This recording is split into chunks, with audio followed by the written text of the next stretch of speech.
Há uma palavra de Deus este ano enchendo o meu coração já há alguns meses. São Mateus capítulo 6, verso 9 a seguir. Hoje eu vou estar falando sobre um assunto que tem a ver, esse assunto, cujo texto básico enche o meu coração nesta manhã, tem a ver com todos vocês.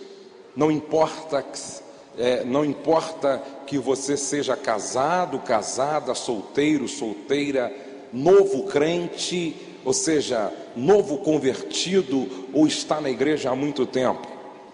Abra a sua Bíblia no Evangelho segundo Mateus, capítulo de número 6, verso 9 a seguir. Portanto, vós orareis assim: Pai nosso que estás nos céus, santificado seja o teu nome, venha o teu reino, faça-se a tua vontade, assim na terra como no céu. O pão nosso de cada dia nos dá hoje, e perdoa-nos as nossas dívidas, assim como nós perdoamos aos nossos devedores, e não nos deixe cair em tentação. Vamos dizer juntos? E não nos deixes cair em tentação. Mais forte. E não nos deixes cair em tentação. É uma oração. E não nos deixes cair em tentação, mas livra-nos do mal, do maligno, pois teu é o reino, o poder e a glória para sempre. Amém. Ainda Tiago, capítulo 1, verso 14 e o verso de número 15. Tiago, capítulo 1, verso 14 e o verso de número 15, que diz assim, depois de Hebreus, Tiago, capítulo 1. Vamos começar a partir do verso 12. Bem-aventurado o homem que suporta com perseverança a provação, porque depois de ter sido aprovado, receberá a coroa da vida, a qual o Senhor prometeu aos que o amam. Ninguém ao ser tentado diga: sou tentado por Deus, porque Deus não pode ser tentado pelo mal e Ele mesmo a ninguém tenta. Ao contrário, cada um é tentado pela sua própria cobiça. Quando esta o atrai e seduz, então a cobiça, depois de haver concebido, dá à luz o pecado, e o pecado, uma vez consumado, gera a morte. Por último, 1 Coríntios capítulo 10, verso 12 e 13 diz assim: assim, aquele que julga estar em pé, cuide-se para que não caia. Não sobreveio a vocês tentação que não fosse comum aos homens. E Deus é fiel. Ele não permitirá que vocês sejam tentados além do que podem suportar. Mas quando forem tentados, Ele mesmo lhes providenciará um escape para que o possam suportar. Tentação, o desafio nosso de cada dia. Vamos dizer juntos? Tentação, o desafio nosso de cada dia. Amados, se este assunto não fosse relevante, Jesus não teria inserido na oração do Pai Nosso, esta que nós fazemos quase que todos os dias. Se esta oração se este assunto não fosse interessante, Jesus não diria aos discípulos: vigiai e orai para que não entreis em tentação. Se este assunto não fosse relevante, Tiago não colocaria esse texto na sua epístola, na sua carta à igreja de Jerusalém. Se este assunto não fosse importante, não estaria escrito em Mateus capítulo 4 que Jesus, ao sair das águas batismais do Rio Jordão, foi conduzido ao deserto para ser tentado pelo diabo. Não existe possibilidade alguma de vivermos a vida cristã, de trilharmos o caminho do discipulado, sem que sejamos a semelhança de Jesus, tentado. Afinal de contas, o que é tentação? Tentação é o esforço para persuadir, seduzir e induzir alguém a fazer especialmente algo sensualmente agradável e imoral. É aquela voz dentro da gente que diz: vá em frente, nada vai acontecer, ninguém vai ficar sabendo. É aquela voz sutil, com toda a sagacidade do tentador, que te seduz, que te provoca, que te chama. E a pergunta é essa: qual é a intenção do diabo, o tentador, em nos tentar? O Evangelho segundo João, capítulo 10 e verso 10.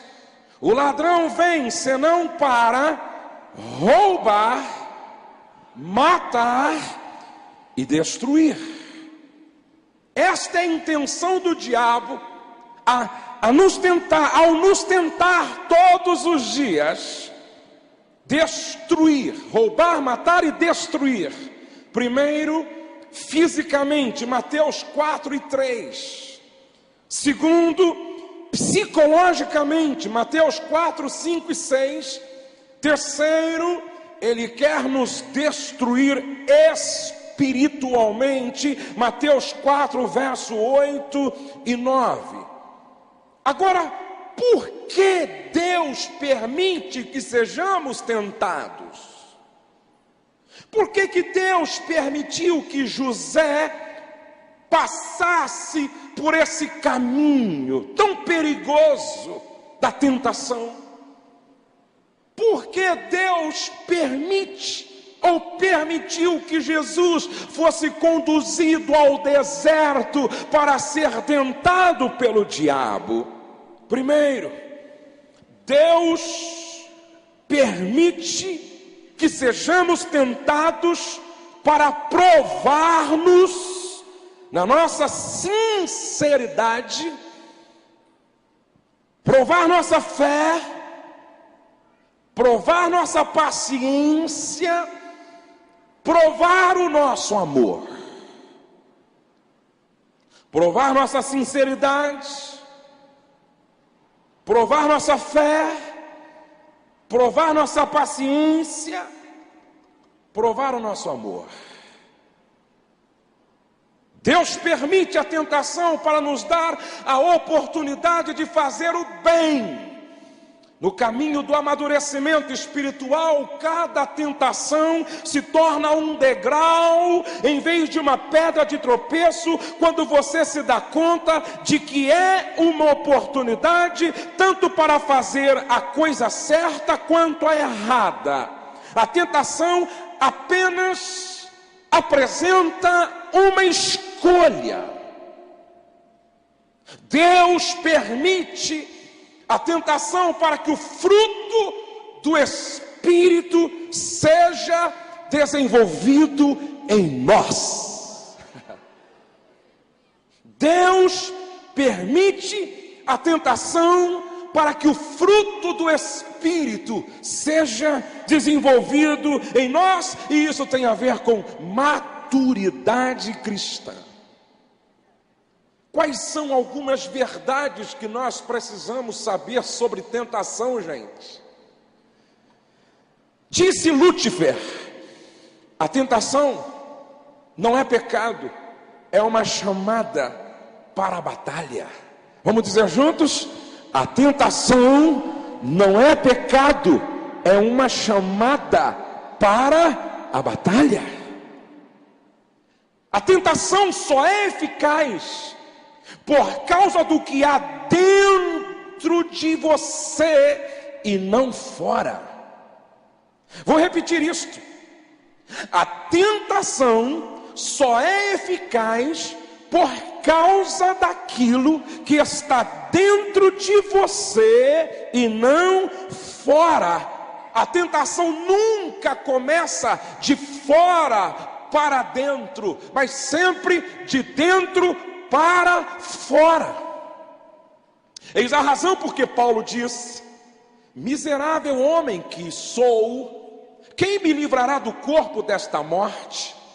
O bem que eu quero fazer não consigo, mas o mal está sempre diante de mim. Escrevendo aos Gálatas, ele diz: dentro de cada um de nós há uma guerra interminável entre a velha natureza e a nova natureza, entre o velho homem e o novo homem, cada um querendo prevalecer sobre o outro.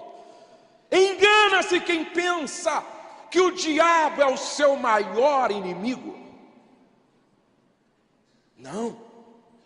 O diabo, sem dúvida alguma, é um grande adversário a ser vencido todos os dias, porém o seu maior inimigo está dentro de você, e é com ele que você dorme, acorda, caminha, almoça, toma café, janta. Nosso maior desafio, gente, em primeiro lugar, é vencer a nós mesmos. Antes de vencer Golias, antes de vencer quem estava por detrás de Golias, Davi precisou ganhar a batalha dentro de si mesmo.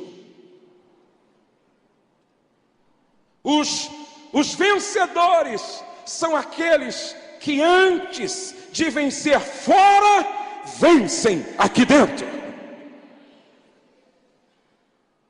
A tentação é a razão primária para desejarmos pecar. Todo pecado é precedido pela tentação. Todo pecado é precedido pela tentação indistintamente. A tentação provém da concupiscência, desejo desordenado da carne, Tiago 1:4, da cobiça, Provérbios 28 e 20, das más companhias, Provérbios 1:10. A tentação é mais perigosa quando você acha que não cairá. Guarde isso. A tentação é mais perigosa quando você acha que não cairá. 1 Coríntios capítulo 10, verso 12. Ninguém precisa sair atrás da tentação. O que você está fazendo, querido? Procurando uma tentaçãozinha. Ninguém precisa sair atrás da tentação. Ela vem com naturalidade. O inimigo sempre nos tenta primeiro com coisas aparentemente insignificantes. Guarde isso no seu coração. O inimigo sempre nos tenta a partir daquilo que aos olhos da maioria não tem problema, não faz mal, não tem importância. Eu estou no controle. O viciado em cocaína começa com cigarro, com baseado, com uma carreirinha, até se tornar um dependente, um escravo miserável. O alcoólatra começa com um copo de cerveja, 3, 5, uma garrafa, 2. O viciado em pornografia começa apenas olhando uma Playboy, sem sexo explícito, dizendo que está contemplando a beleza do Criador, ou a criação bela de Deus. Aquele que hoje assalta a mão armada e mata sorrindo, começou levando uma bala, um chocolate, começou levando uma caneta. O diabo sempre vai querer nos dominar a partir daquilo que aparentemente não tem nenhum valor maior, insignificante. Pastor, foi só um beijo na secretária, apesar de eu ser casado e ela também. Pastor, só foi um abraço sensual. Pastor, foi só uma saída para um motel e pastor, garanto que nunca mais isto acontecerá. A mente é a arena onde ganhamos ou perdemos a batalha contra a tentação.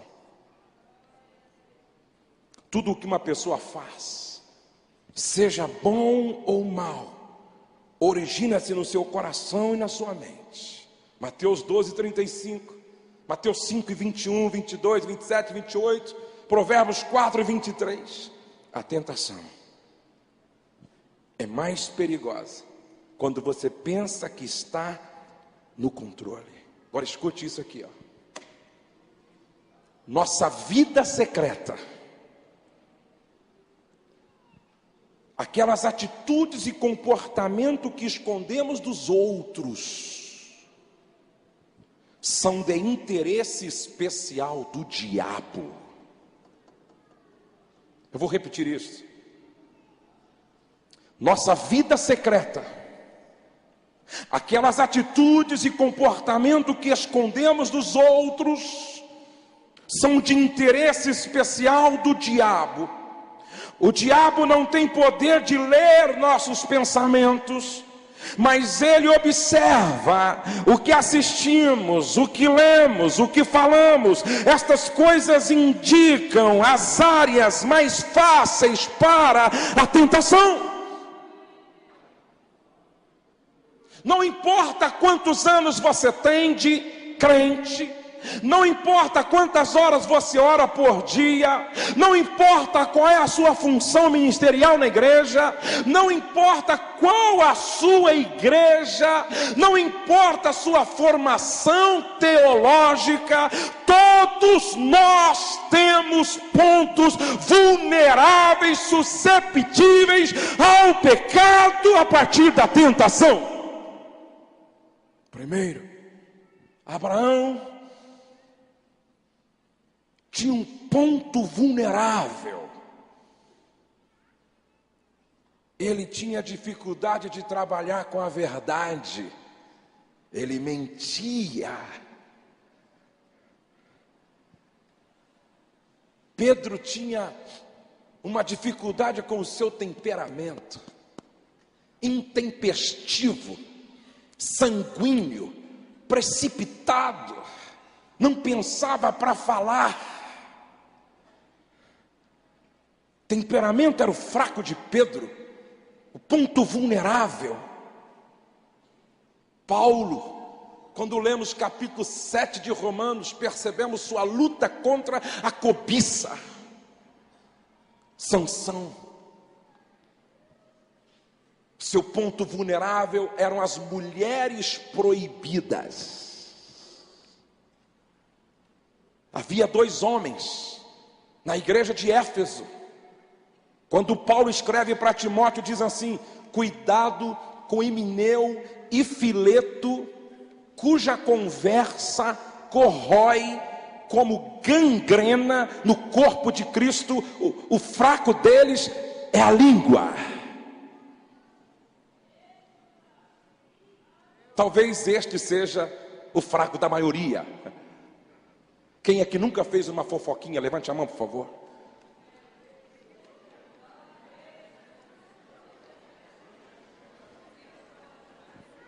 Eu ouvi falar de 3 jovens que estavam orando no monte, e de repente os 3 resolveram cada um confessar o fraco para o outro, para que orassem com mais objetividade e propósito.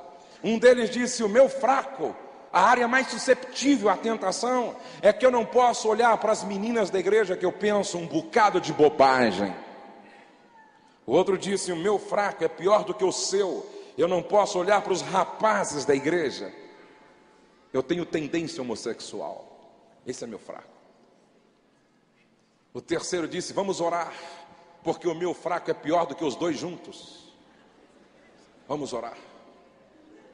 Aí os 2 curiosos: não, senhor, enquanto você não falar qual é o seu fraco, eu não abro o meu coração. Ou seja, nós não oraremos nessa noite. Ele disse: vocês querem saber mesmo? E vocês aqui querem saber? Querem, não é? Ele disse: o meu fraco é a língua. Eu estou morrendo de vontade de descer lá embaixo e contar para todo mundo essa safadeza de vocês.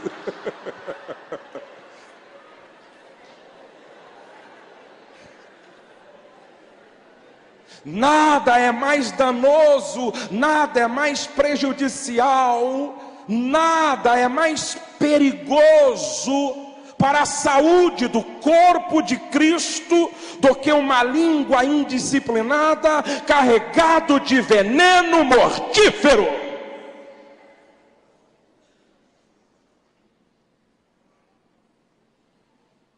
Outros, o seu fraco é a pornografia. Que estrago a internet vem fazendo nesta área? Que estrago a mídia vem fazendo nesta área?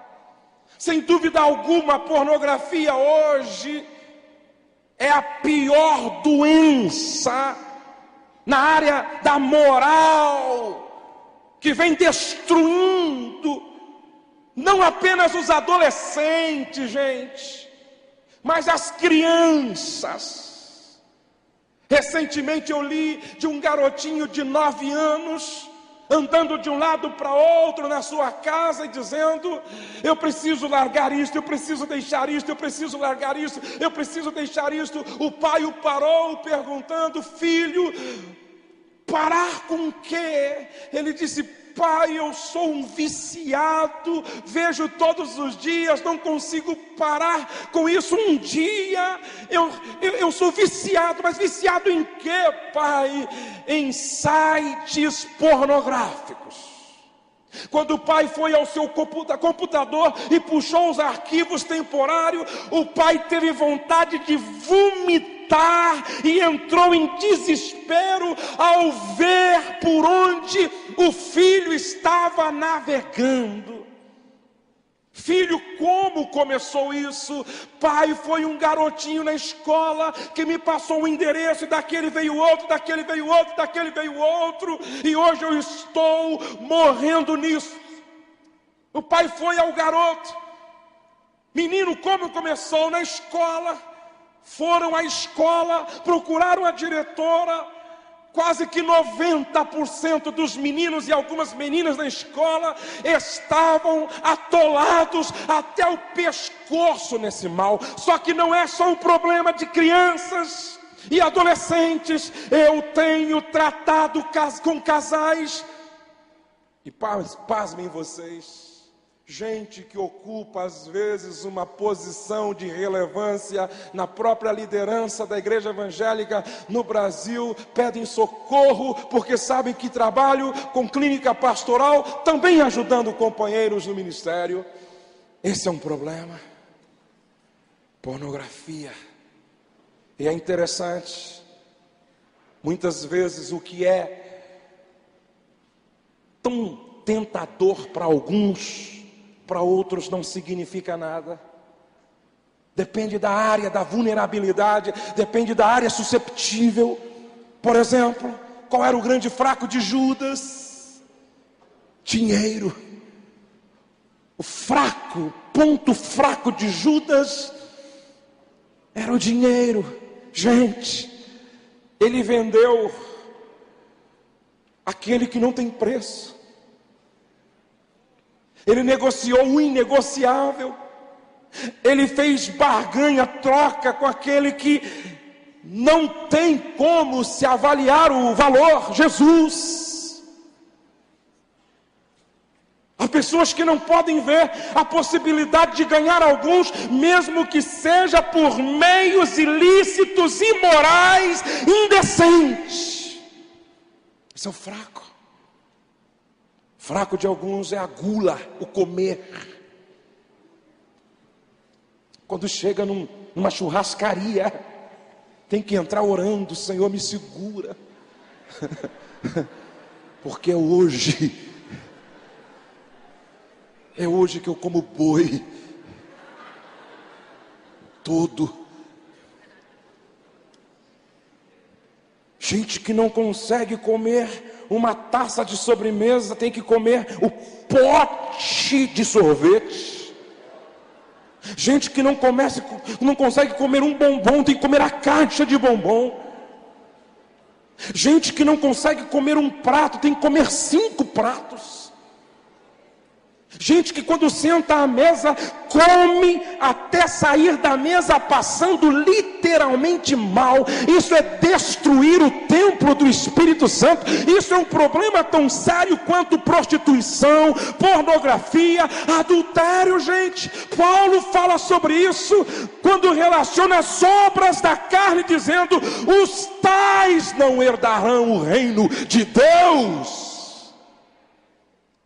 Diga para o irmão ao lado: isso é muito sério. Agora pergunte para ele assim: qual é o teu fraco?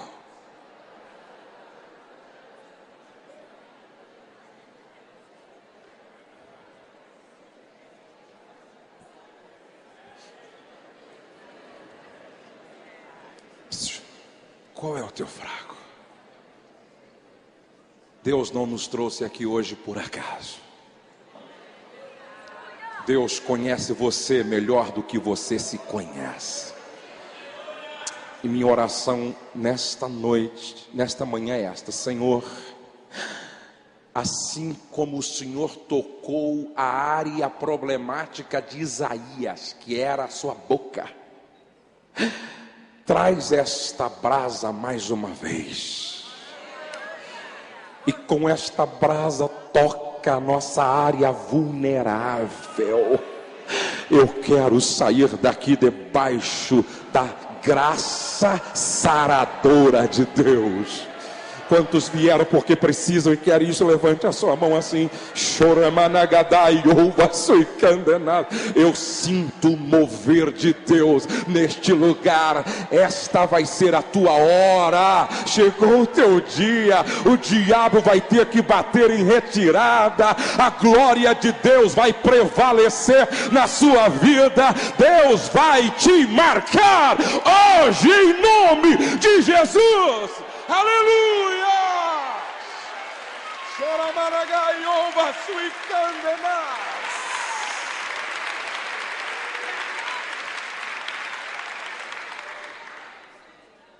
Quais são os 7 estágios da tentação? Tiago começa dizendo: o primeiro estágio da tentação é olhar.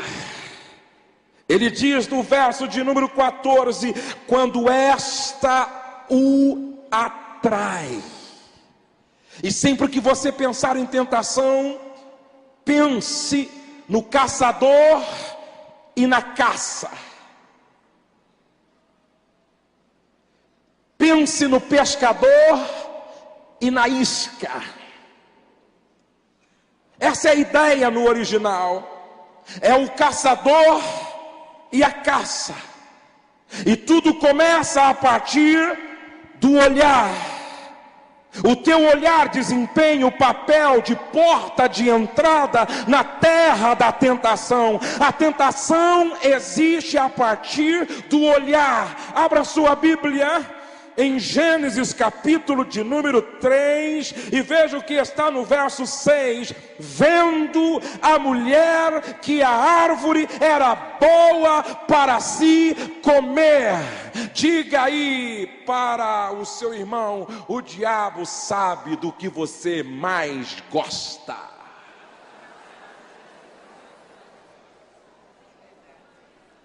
Ele é um psicólogo milenar. Ele me estuda, ele te estuda, ele me observa, ele te observa, ele te analisa. Ele é um psicólogo milenar. Por isso que Jesus disse: se os teus olhos forem bons, todo o seu corpo será luz. Se o teu olho direito te faz tropeçar, arranca-o. Ou seja, renúncia no sentido radical.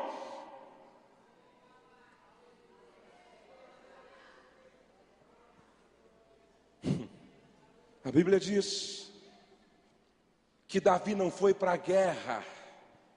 E é um perigo quando todos estão na guerra, só você está na varanda. Ele levanta à tarde e vai dar mais uma volta na varanda. E de repente, quando ele olha, quem está tomando banho nuazinha? Betseba.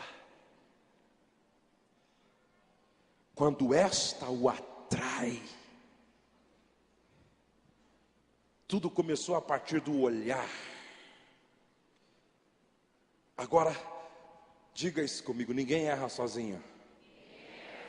Diga para a pessoa ao lado: ninguém erra sozinho. Errou Davi, errou Betseba, errou Urias e errou Joabe. Eu não creio que tenha sido a primeira olhada. Olha gente, é muito difícil. Nenhum adultério acontece no primeiro olhar. Se a ideia é de caçador e a caça, a primeira isca, ou seja, a segunda isca, a terceira isca, o pescador primeiro dá o milho gratuitamente, a ração gratuita. Os que caçam animais, a primeira comida é de graça, até que o animal se acostume e ache interessante e se sinta seguro no território do caçador. Eu não creio que tudo aconteceu a partir da primeira olhada, e também não creio que Betseba era tão ingênua assim. Estava tomando um banho. Não tenho culpa se de repente o rei surgiu. Não. Quando Satanás tem acesso ao coração de uma mulher, sai da frente. Ela sabe como usar um decote sedutor. Ela sabe como usar uma saia instigante. Ela sabe como sentar e aonde sentar para que o rei a observe.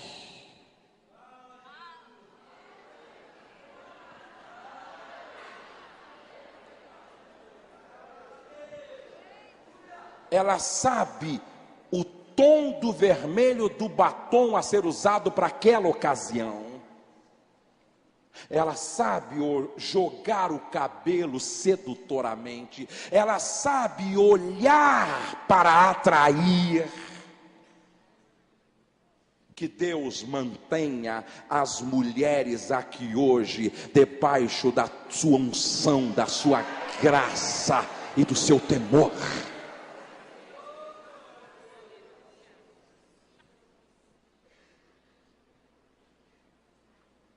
Errou Urias. Sabe por que Urias errou?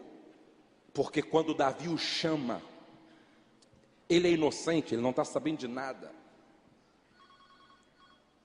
E Davi diz assim: Urias, vai para a tua casa, deita-te com a tua mulher, porque faz dias que você não tem estado com ela. Sabe o que Urias fez? Deitou-se e dormiu na porta do rei, na porta do palácio. Caxias. Supervalorizou o patrão em detrimento das carências da sua mulher. Uma mulher com carência crônica torna-se vulnerável diante das astutas ciladas do diabo. Eu tenho dito para os homens e as mulheres que vão aos meus encontros de casais: é um perigo uma mulher sair de casa com carência crônica. É um perigo um homem sair de casa com carência crônica, com desejos da alma não supridos. E eu não tenho dúvida, esse era um problema da mulher de Urias. Davi insiste para que ele vá para casa. Ele é inocente, ele não sabe de nada. E o rei diz: vai para a tua casa, encontra-se com a tua mulher, deita-se com ela, satisfaça as suas carências. Mas ele prefere estar na porta do palácio do rei. O teu trabalho não é mais importante do que a tua mulher.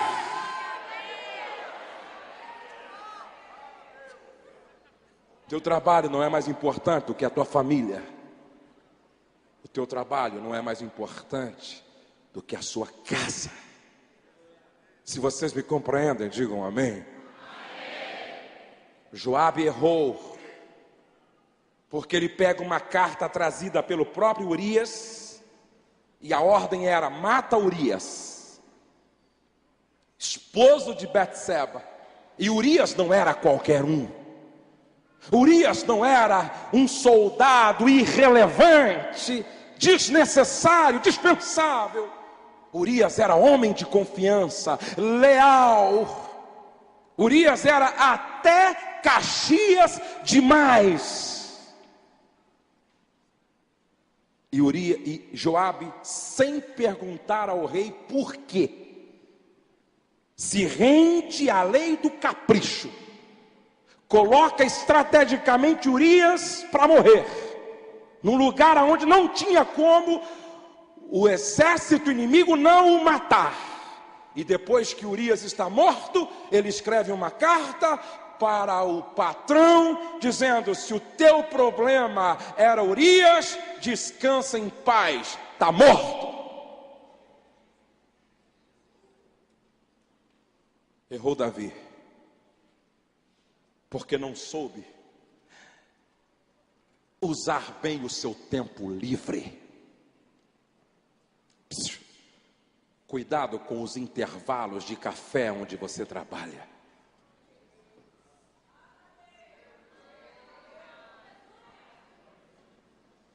Cuidado com os intervalos para o almoço onde você trabalha.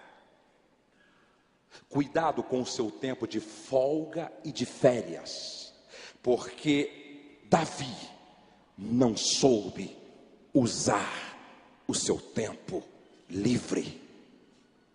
A sua ociosidade tornou-se uma ociosidade destrutiva. Muitos cedem à tentação exatamente no tempo que tem livre. não sabe usar esse tempo que Deus disponibiliza para que seja um sábado, um descanso.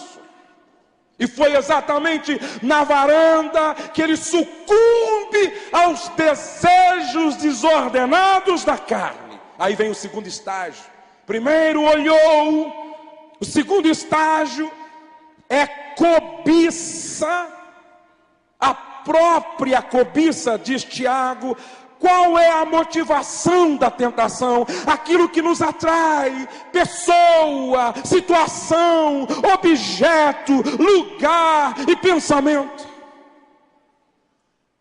É a motivação, aquilo que me impulsiona, que me leva a agir na direção do pecado. Terceiro estágio, Tiago chama de sedução. Seduzir aqui significa atrair com habilidade. Este é o estágio em que o desejo em você cresce de uma pequena vontade para uma atração avassaladora. Abra sua Bíblia e esse texto gera em mim muito temor. Provérbios capítulo 7. Leia comigo, por favor, verso de número 10. Esse texto gera em mim temor. Toda vez que eu penso nesse desafio nosso de todo dia, tentação, eis que a mulher lhe sai ao encontro com vestes de prostituta, e ouçam-me por favor, está falando de uma mulher que frequentava o templo, de uma mulher que prestava culto e fazia votos.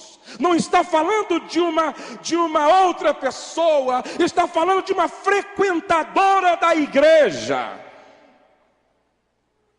Eis que a mulher lhe sai ao encontro com vestes de prostituta e astuta de coração, e ouçam-me, queridas mulheres de Jesus, a maneira como a mulher se veste revela o que está dentro do seu coração. É apaixonada, inquieta, cujos pés não param em casa, ora está nas ruas, ora nas praças, espreitando por todos os cantos. Aproximou-se dele e o beijou, e de cara impudente lhe diz: sacrifícios pacíficos tinha eu de oferecer. Culto, crente, paguei hoje os meus votos. Culto da vitória, estive lá. Por isso saí ao teu encontro a buscar-te e te achei. Eu estou dizendo isto, gente, porque eu assisti o final trágico de uma mulher assim na minha igreja. Ela vinha fazer as campanhas na segunda-feira,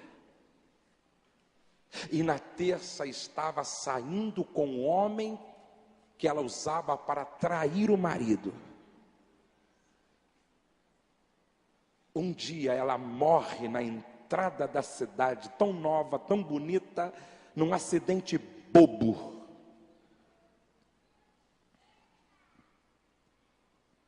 Deus olha para ela e diz: você não é digna de continuar a viver. Você chegou no limite. Verso 16, verso 15: por isso saí ao teu encontro a buscar-te, te achei. 16: já cobri de colchas a minha cama, de linho fino do Egito, de várias cores. Já perfumei o meu leito com mirra, aloés e cinamomo. Vem, embriaguemo-nos com as delícias do amor, até pela manhã, gozemos amores, porque o meu marido não está em casa. Eu não sei por que Deus está falando tão forte conosco hoje. Choramanahasai junon que emaciou de candanas. Isso aqui não é genérico, isso aqui não é para todo mundo. Mas Deus sabe o que faz o que diz e o que tem para fazer. Laços vão ser quebrados aqui nesta manhã.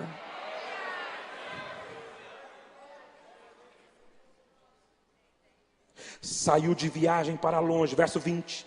Levou consigo um saquetel de dinheiro, só por volta da lua cheia ele tornará para casa. Seduziu com as suas muitas palavras,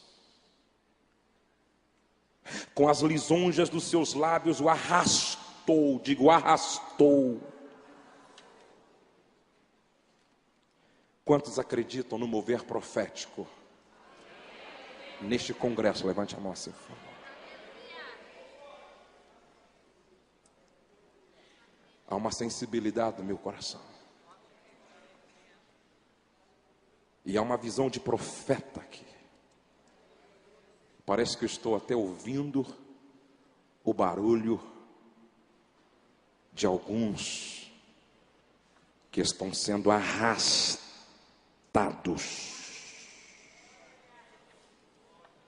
Verso 22, ele num instante a segue, como o boi que vai ao matadouro, como o servo que corre para a rede, até que a flecha lhe atravesse o coração, como a ave que se apressa para o laço, sem saber que isto lhe custará a vida. Faça assim, ó. Faça hoje. Deus vai cortar o laço. É tempo de libertação. Choramanagai onde louva sui bequechai, dom beregande rouba sui delei ou camachai. Eu sinto a unção de Deus neste lugar. Eu sinto a glória de Deus neste lugar. Eu sinto Deus se movendo na direção de algumas pessoas neste lugar. Gente, eu não tenho dúvida, está acontecendo o terremoto dentro de algumas pessoas aqui. Você vai entender hoje porque Deus te trouxe aqui. Você vai entender hoje porque que Deus te incomodou para fazer a inscrição. Você vai entender hoje porque que Deus preparou tudo para que você estivesse aqui. Nunca mais sua vida vai ser a mesma.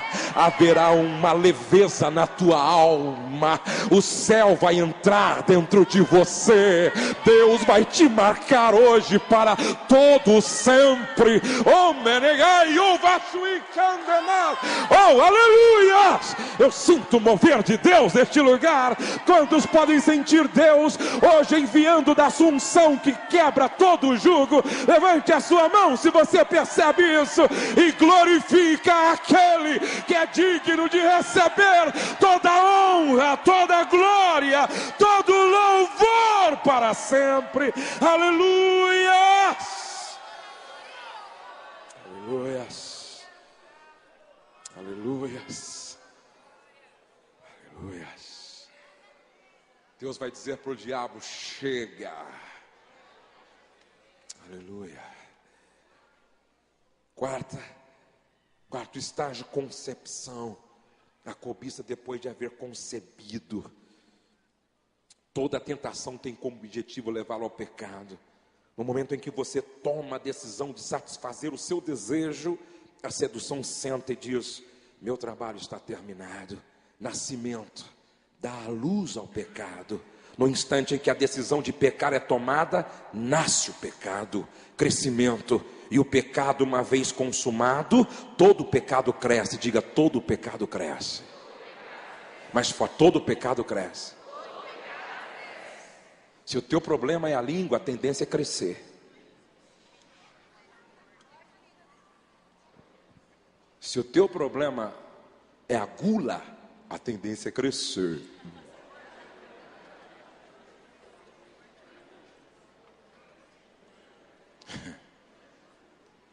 Se o teu problema são mulheres proibidas, a tendência é crescer.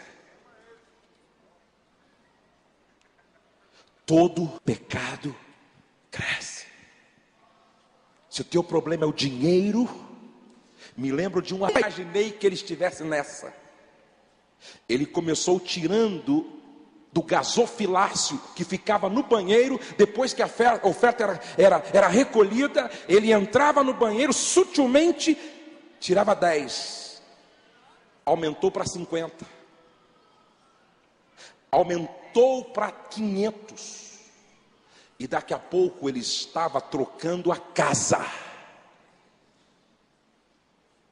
Do dinheiro que ele levava do gasofilácio, ficava no banheiro. Cresce. O diabo quer cauterizar a tua consciência. O diabo quer calar a tua consciência. E sabe qual é o último estágio? Tiago diz: uma vez consumado o pecado, este gera a morte. E agora presta atenção, olha para cá. Diga: gera a morte. Morto, das duas uma, ou enterra ou ressuscita. Porque exposto cheira mal.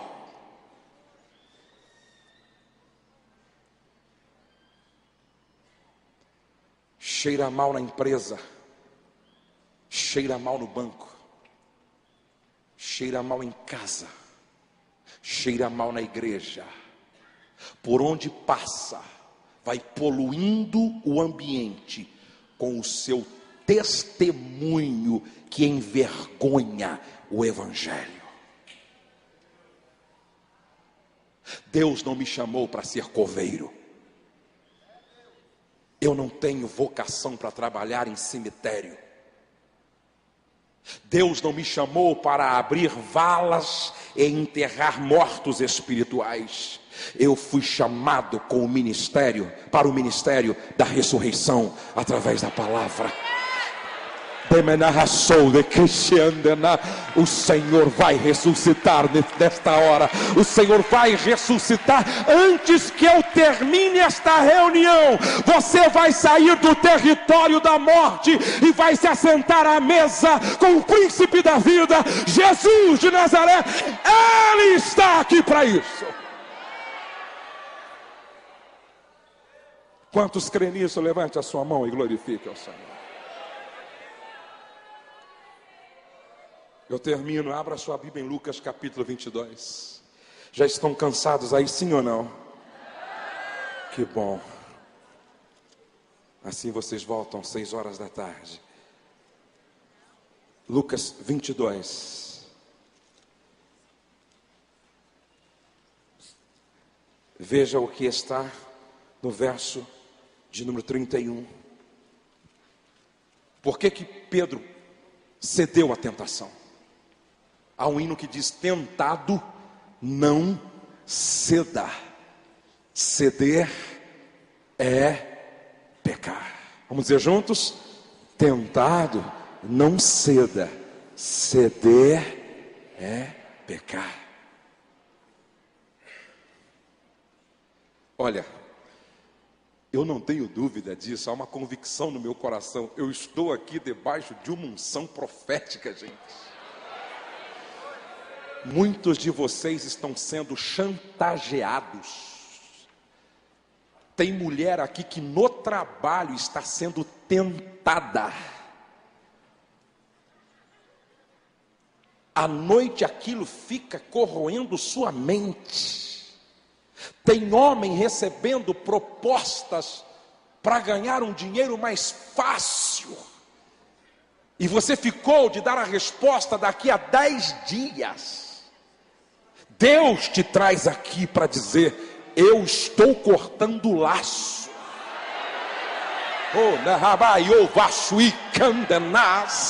nada pode comprometer minhas promessas sobre a tua vida. Eu tenho propósitos que têm implicações eternas com você. Não permita que o diabo aborte o plano de Deus com o seu ministério. Oh, acusa o teu ouvido, e quem tem ouvido ouça o que o Espírito diz às igrejas nesta manhã. Aleluia! Por que Pedro cedeu? E o que tem levado pastores, evangelistas, presbíteros, diáconos, mulheres, jovens a ceder à tentação? O que, gente? Capítulo 22, o verso 31 ao 34. Pedro se mostra autoconfiante excessivamente. Vou retraduzir. Ele diz assim: todos podem te negar, menos eu. Pedro diz: todos podem fugir, menos eu. Aí Jesus fala para ele: cuidado, Pedro. Verso 34. Afirmo-te, Pedro, que hoje 3 vezes negarás que me conheces, antes que o galo cante. Ei, sabe por que muitos cedem à tentação? Porque acham que estão no controle. Deixa comigo, eu sei o que eu faço, eu estou no comando, eu estou no controle da situação. Todos aqueles lá em Brasília que estão sendo caçados pensavam assim: eu estou no poder, eu estou no controle, eu sei até aonde vai o meu limite, deixa comigo. Pedro disse, Jesus disse para Pedro: antes que o galo cante 3 vezes, você vai me negar. O excesso de autoconfiança é o nosso problema. Esses dias, eu ministrando a um grupo grande de homens, aproveitei para mandar um recado para alguns. O que o nome daquela menina está fazendo na sua relação de nomes no MSN, sendo você casado, trocando ideia todo dia com uma menininha gracinha solteira do outro lado? E você que diz que está no controle, quando você cair em si, como Davi, poderá estar chorando amargamente tarde demais, tendo sua história manchada para sempre com um caso de adultério.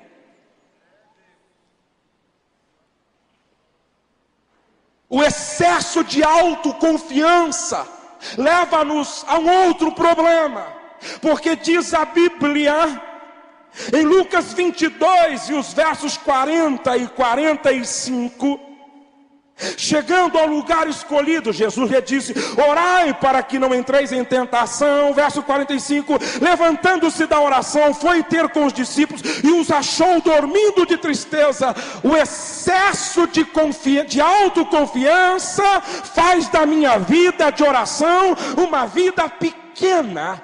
Vida pequena de oração, resultado do excesso de autoconfiança, me torna vulnerável às tentações. Ei, você pode conhecer tudo de heresiologia, de filosofia, de soteriologia, pneumatologia, escatologia. Você pode conhecer a Bíblia de cor, de Gênesis a Apocalipse. Você pode conhecer tudo sobre tipologia bíblica. Você pode ser um expert no inglês, espanhol, grego, hebraico, aramaico. Se você não orar, o diabo te pega.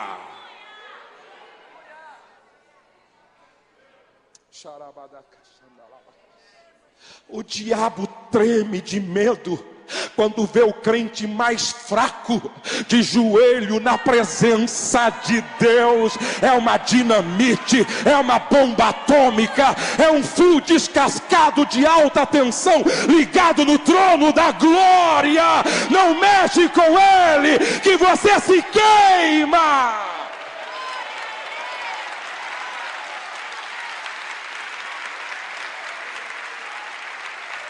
Diga comigo: quem não ora morre. Mais forte: quem não ora morre. Mais forte: quem não ora morre. Olhe para o lado e vê se o irmão está vivo.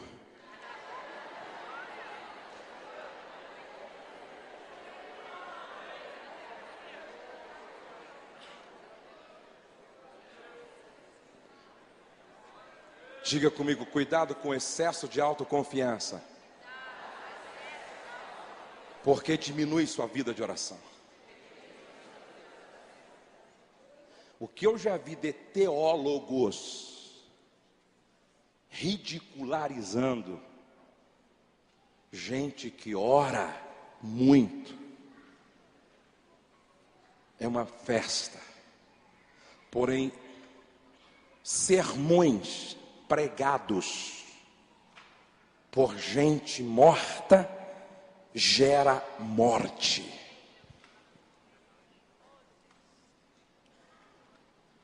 Eu não creio em um pastor, eu não creio na espiritualidade de um pastor que não ora. Eu não creio na espiritualidade de uma igreja que não ora. Eu não creio na espiritualidade de um grupo de jovens que não ora. Eu não creio na espiritualidade de um teólogo que não ora. Eu continuo afirmando: a unção faz a diferença. A unção faz a diferença. A unção faz a diferença. Pode ser uma pedra e uma funda. Se você estiver debaixo da unção, gigantes vão cair.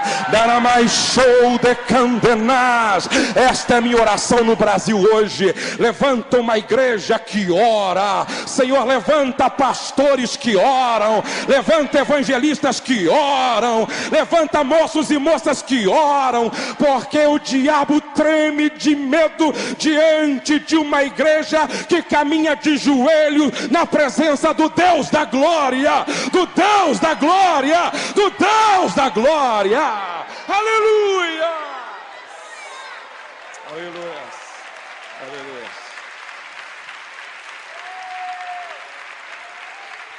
Eu estava no Japão, eu fui ao Japão, na primeira vez, fiquei hospedado na casa de um pastor, não me esqueço disto.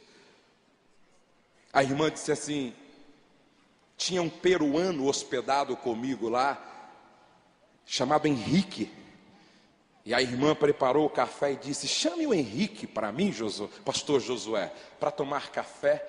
Quando eu cheguei lá, o Henrique estava assim, ó. Senhor, faz milagre nesta noite. Eu não quis incomodá-lo. Falei: irmã, ele está orando. Chegou na hora do almoço. Chama o Henrique para almoçar, pastor. Cheguei lá, ele estava: eu continuo na tua presença, Senhor. Eu não quis incomodá-lo. Chegou na hora, às 4 horas, a hora da merenda. Fui lá, o Henrique do mesmo jeito.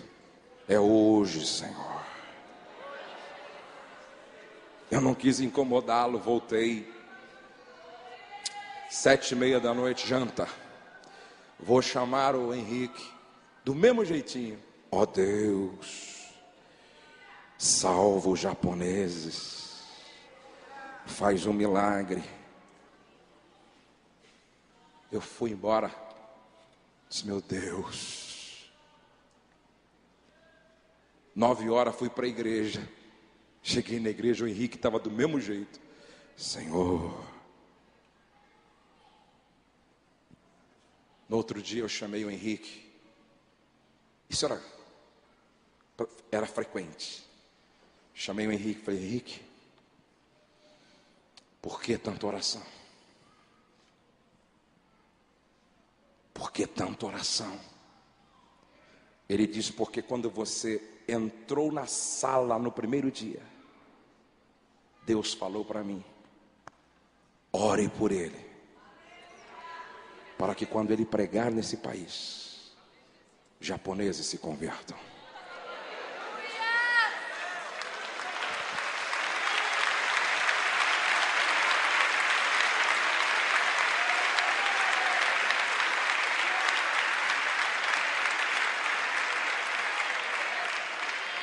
Eu preguei numa reunião, não sabia disso, não sabia que tinha por detrás de mim um gigante de joelho na presença de Deus. Preguei numa reunião, 5 pessoas se entregaram para Jesus, chorando. Uma daquelas foi tão tocada, que no trabalho durante o dia, no outro dia, reuniu a japonesada toda, e reproduziu a mensagem pregada. Quando ela terminou de reproduzir a mensagem, a mulherada, onde que é isso? Onde que é isso? Onde que é isso? Onde que é isso? No outro dia, um monte de visitas desta, que se entregou no dia anterior. Quando eu fiz o apelo, todas as 7 mulheres se entregaram para Jesus. E o Henrique, orando. Profetiza para a pessoa ao teu lado: Deus está colocando o espírito de súplica em você hoje. Deus tu sentirás desejo de orar de manhã, tu sentirás desejo de orar no almoço, tu sentirás desejo de orar à tarde, tu sentirás o desejo de orar de madrugada, tu sentirás o desejo de orar no carro. Tem gente aqui que de repente vai parar o carro na beira da estrada, porque é tempo de falar com Deus, é tempo de falar com Deus, é tempo de falar com Deus, é tempo de buscar a Deus, é tempo de buscar a presença de Deus, é tempo de orar, gente.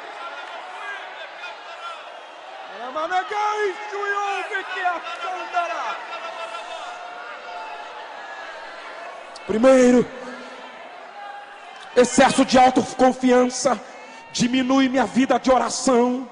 E a Bíblia diz que Pedro passa a estar no lugar errado, na hora errada e com as pessoas erradas.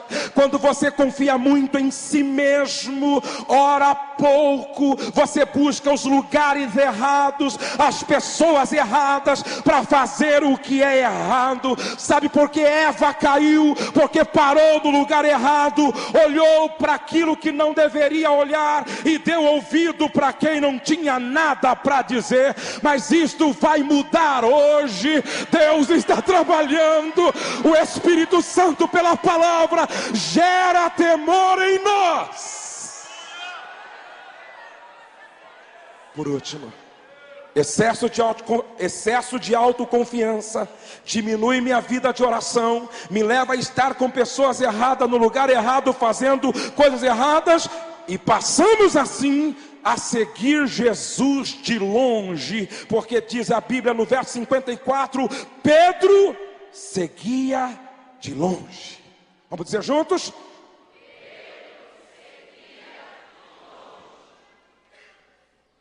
Quem são estes na casa de Deus? Ei, eu sei que te incomoda quando eu falo de vestes. Algumas mulheres não gostam quando a palavra mexe na sua maneira inconveniente de se vestir. Eu sei que a palavra de Deus, quando atinge aqueles que estão vivendo uma vida comprometida com aquilo que é imoral, mexe, perturba, incomoda. Eu sei disto, mas eu não vim aqui para falar acomodados e conformados, sem perturbar suas consciências. Eu sou profeta. Eu ouvi que um pintor estava pintando um quadro lindo, num andaime 5 metros de altura. O pintor estava pintando, e ele pintou, estava ficando magnífico, e quando estava praticamente pronto, ele envolvido pela beleza do seu trabalho, ele foi afastando um passo a mais, ele cairia do andaime. O amigo que estava lá embaixo ficou acompanhando, pegou uma brocha suja, quando percebeu que o amigo daria mais 1,5 passos para a morte, ele pegou a brocha, jogou no quadro, espatifou, estragando todo o trabalho. O amigo deu um pulo para frente e disse: você ficou louco? Ele disse: eu estraguei o teu quadro, mas salvei a tua vida. A tua vida vale mais do que o teu quadro.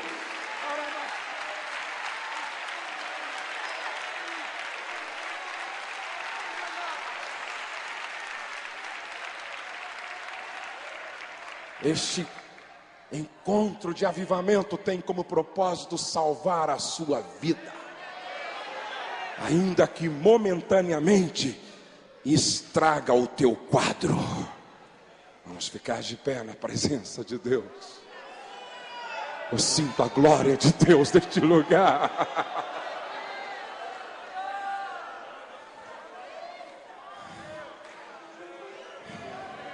Quem quer sair daqui com uma marca profunda de Deus na vida, para nunca mais ser o mesmo, vem aqui na frente, por favor.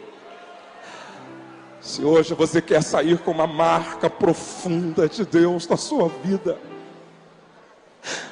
para nunca mais sua vida ser a mesma, saia do seu lugar dizendo: Senhor, marca a minha vida, assim como marcaste a vida de Isaías com aquela brasa. Nunca mais sua vida vai ser a mesma. Todos que querem sair daqui com uma marca profunda de Deus,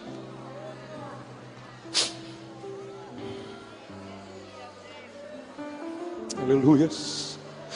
Choramanai Sheio Vacanto Nonde que Manas Salayan Lubasuyandarabasuicandanas Chulemanahasuicanto Nonde Ramaseiandanai Chuicou de que Narabasai.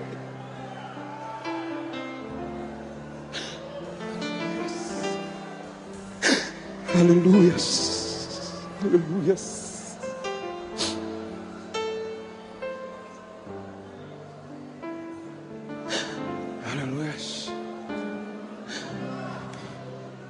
Qual é a área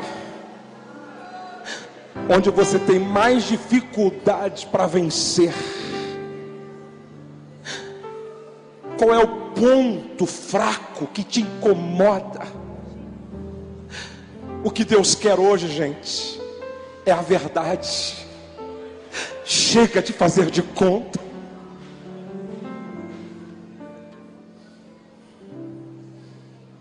Olhem todos para cá. Eu gosto quando Deus me confronta. Esses dias entrou na minha sala, pastor Jabes, um pastor que veio de Fortaleza. Tem uma palavra de Deus para você. Tranquei a porta. Fala, porque eu preciso ouvir Deus ministrar a mim. Ele disse assim: Deus me mandou aqui dizer a você que está cheio de está cheio dessa coisa de conferencista internacional.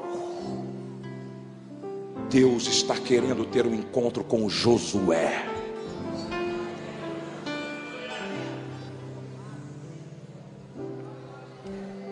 E ele disse palavras duras. E depois nos ajoelhamos juntos. E eu me rendi aos pés de Jesus dizendo: não me deixe ser um petrificado cheio de autoconfiança. Eu quero ser um dependente da tua graça sempre. Eu quero que nesta oração de entrega, de confissão, você declare ao Senhor: Pai, eu não quero viver de fachada, eu não quero viver de faz de conta, eu não quero sair daqui do mesmo jeito, eu não quero continuar carregando esse peso comigo. Eu vim aqui para ser marcado, eu vim aqui para ser liberto, eu vim aqui para ser restaurado, eu vim aqui para ser cheio, eu vim aqui para ser mudado, eu vim aqui para receber o que o Senhor tem de melhor para a minha vida, e eu não aceito outra coisa. Eu quero tudo que o Senhor preparou para mim neste lugar. Eu quero sair daqui marcado. Coloque a mão no ombro de um irmão próximo. Curva a sua cabeça e feche os teus olhos. Rasgue o teu coração na presença de Deus. Quebrante o teu coração na presença de Deus. Obrigado, Senhor,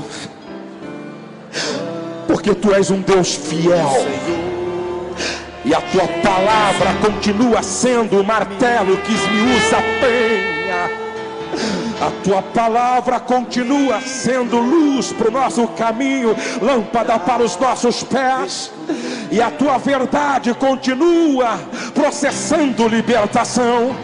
Oh, Espírito Santo de Deus, Espírito de glória, Espírito de graça, Espírito de verdade, Espírito onipotente, onisciente, onipresente, Espírito Santo, Espírito de glória, Espírito de amor, Espírito de Deus, vai envolvendo a cada um nesta manhã, vai enchendo de glória, de poder, vai ungindo agora com a unção que despedaça todo jugo, vai tirando toda impureza, vai limpando a alma, o coração, vai limpando a mente. Toca na área vulnerável, toca no ponto nevrálgico, toca no ponto fraco. Há poder no sangue do Cordeiro, há poder no sangue do Cordeiro, há poder no sangue do Cordeiro, há poder no sangue do Cordeiro. Ele te toca, Ele te levanta, Ele te purifica, Ele te restaura, Ele te vivifica, Ele te enche, Ele te marca, Ele te levanta, Ele te marca. Aramashure Kamaragashai, ora Kamarabashia, oh Berigashanda. Tocou-me, Jesus, tocou-me, de paz Ele encheu meu coração. O Senhor Jesus me tocou. Amém.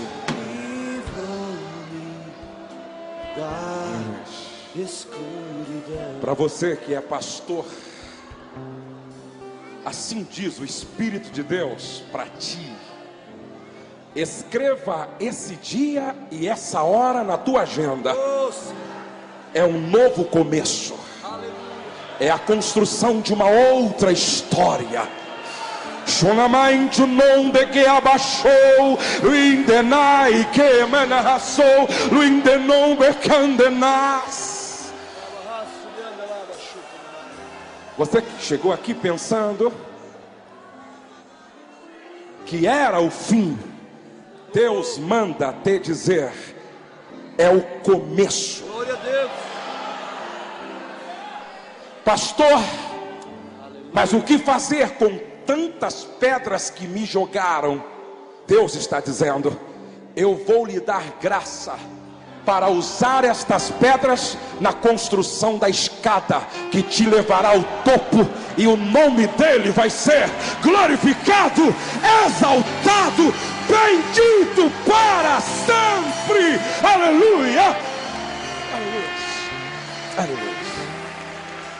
Enquanto Eles estão cantando. Você vai abraçar pelo menos 20 pessoas e dizer assim: eu profetizo, nunca mais sua vida será a mesma a partir deste congresso. Diga pelo menos para 20, vamos cantar. Tocou-me, Jesus tocou-me, de paz Ele encheu meu coração.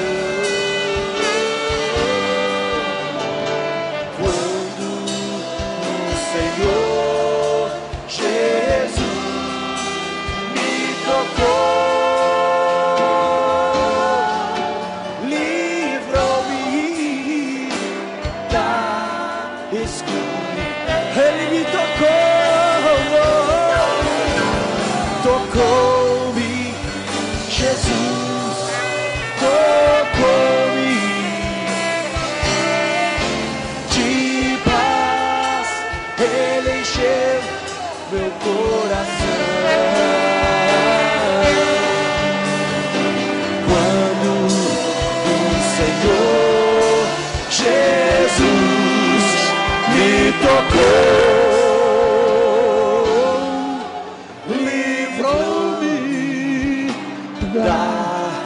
escuridão, aleluia, algemado por um peso, oh, quão triste eu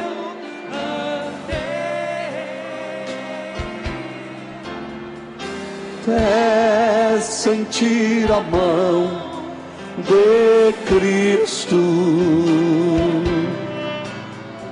Não sou mais como era, eu sei. Você ouviu Pastor Josué Gonçalves.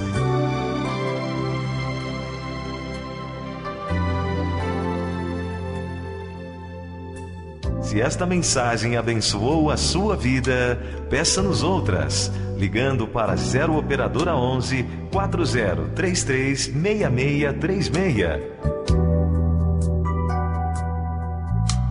Deus abençoe você e toda a sua família. Não se esqueça, nenhum sucesso justifica o fracasso de uma família. Projeto Família Debaixo da Graça.